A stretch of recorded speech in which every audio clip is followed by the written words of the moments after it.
नमस्कार लो जी, हम फिर से आ गए। मुद्दे बड़े होट हैं, चाहे ज्ञानवापी मस्जिद, कुतुब मीनार, ताजमहल, तेजो महल, कुछ भी लगा लो, किसी पे बात है, चाहे बुलडोजर लगा लो, हर मुद्दे पे बात की जा रही है। लेकिन महंगाई, बेरोजगारी, किसी पे भी बात नहीं की जा रही है।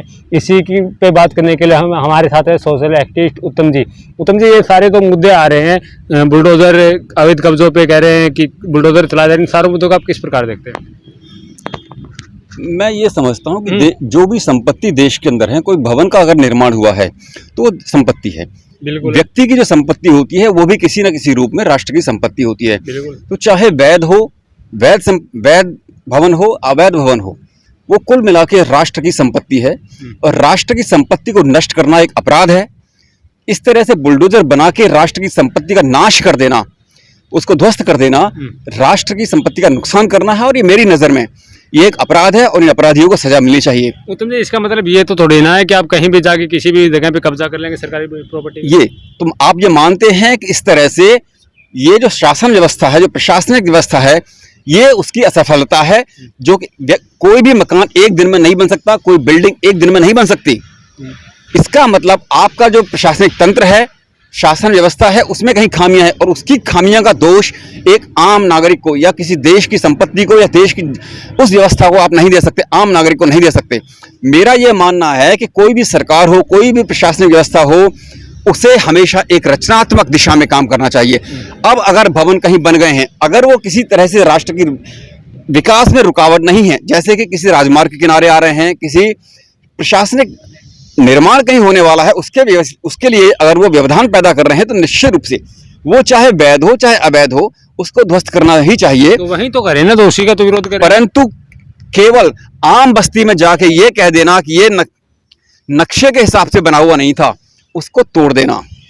एक अभी पीछे का एक शायद किसी पार्टी का एमएलए था जिसका के पेट्रोल पंप एक दिन के अंदर ध्वस्त कर दिया गया।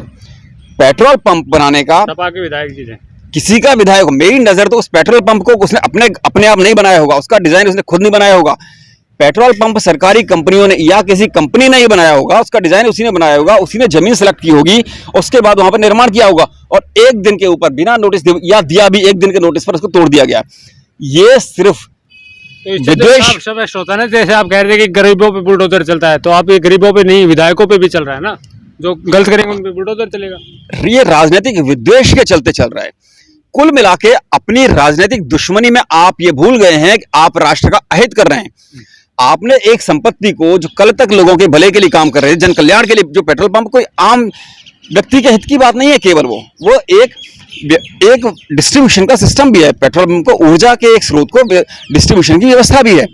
तो कल तक जो जन कल्याण के लिए जो काम आ रही थी, जो संस्था, आज आपने एक दिन में ध्वस्त कर दिया, केवल अपने राजनीतिक द्वेष की पूर्ति के लिए, राजनीतिक कुंठा, राजनीतिक ईर्ष्या के और अपनी राजनीतिक प्रतिशोध के लिए उसको ध्वस्त कर दिया आपने। आप चाहते तो उसे सरकार की तरफ से, मैं ये नहीं कहता, मैं किसी का पक्ष नहीं ले रहा हूं, मैं चाहता हूं कि उसको रचनात्मक रूप से आप कैसे इस्तेमाल कर सकते। आप चाहते तो उसको एक्वायर कर लेते, मतलब कब्जा कर लेते संपत्ति को। सरकार का कब्जा होना मतलब सरकार का कब्जा होना, किसी व्यक्ति का कब्जा होना नहीं है। सरकार उसको एक्वायर कर लेती और अपने निर्देशन में, अपने मार्गदर्शन में उसे जनता के हित के लिए खोल देती। उसका लाभ नुकसान जो भी है वो सरकार झेलती है, आम आदमी के हित में कम से कम रहता। वो तोड़ देना, कहीं भी एक निर्माण कार्य अगर हुआ है तो उसमें देश का पैसा लगा है, उसको ऐसे ध्वस्त कर देने के बजाय मेरी सलाह यही है कि कम से कम उसे जनसाधारण के हितों में पब्लिक प्रॉपर्टी बना के उसका इस्तेमाल किया जाए उसको।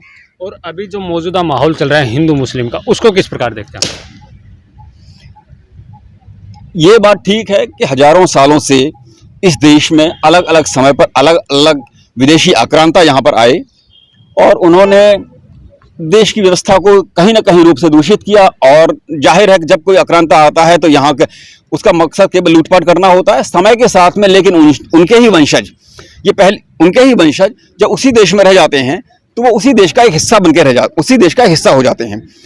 ये बात ठीक है कि भूतकाल में आक्रांता आए, उन्होंने यहाँ के लोगों को के साथ में अत्याचार किए, परंतु अब जो मौजूदा लोग हैं उनका कोई और देश नहीं है, वो इसी देश के नागरिक हैं। अब जो यहाँ पर उनके वंशज अगर इसी देश में रह गए हैं तो इसी देश के नागरिक हैं, वो हमारी तुम्हारी तरह उनका भी यही अधिकार है। क्योंकि अगर हम इस तरह से देखेंगे तो सभ्यताओं का विकास निरंतर होता रहता है। 1000 साल पहले अगर आए तो मुगल आक्रांता आए, उसके पहले अगर आक्रांता हूण, शक, कुषाण ये आक्रांता आए, उन्होंने भी इस देश पर कब्जा किया। यह देश मूलतः बुद्धिस्ट कंट्री था, बौद्ध देश था। अभी थोड़े समय पहले विदेश में जापान गए थे प्रधानमंत्री, देश के प्रधानमंत्री, उन्होंने कहा कि मैं बुद्ध के देश से आया हूं। पर अब यहां पर लगभग, लेकिन वो कहते हैं कि हिंदू राष्ट्र बनाएंगे भारत को। अब वो कहते हैं हिंदू राष्ट्र बनाएंगे, मतलब बुद्ध के राष्ट्र को किसी ने तो हिंदू राष्ट्र में परिवर्तित कर दिया। वो बुद्ध कहां चले गए? आज आसपास के देश, चीन हो, जापान हो, कोरिया हो, थाईलैंड हो, श्रीलंका हो, वो बुद्धिस्ट कंट्री हैं। बुद्ध का जनरेशन, बुद्ध का जहां उत्पत्ति हुई, जहां बुद्ध धर्म का शुरुआत हुई, उस देश से बुद्ध धर्म लगभग खत्म हो गया। उसको खत्म करने वाले लोग कौन थे?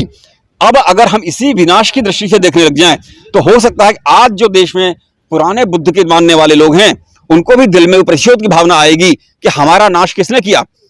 आखिर मैं ये तो मैं मानता हूं कि मेरे पूर्वज, मैं इसी देश का नागरिक हूं, और अगर बुद्ध का देश था तो मैं इसी देश का नागरिक हूं, तो मेरे पूर्वज बुद्ध थे, तो मेरे पूर्वजों का नाश किसने किया? आखिर कहीं ऐसा ही तो नहीं कि आज जो हिंदू अपने आप को कह रहे हैं, कहीं इन्होंने ही तो उस बुद्ध की संस्कृति का विनाश नहीं किया?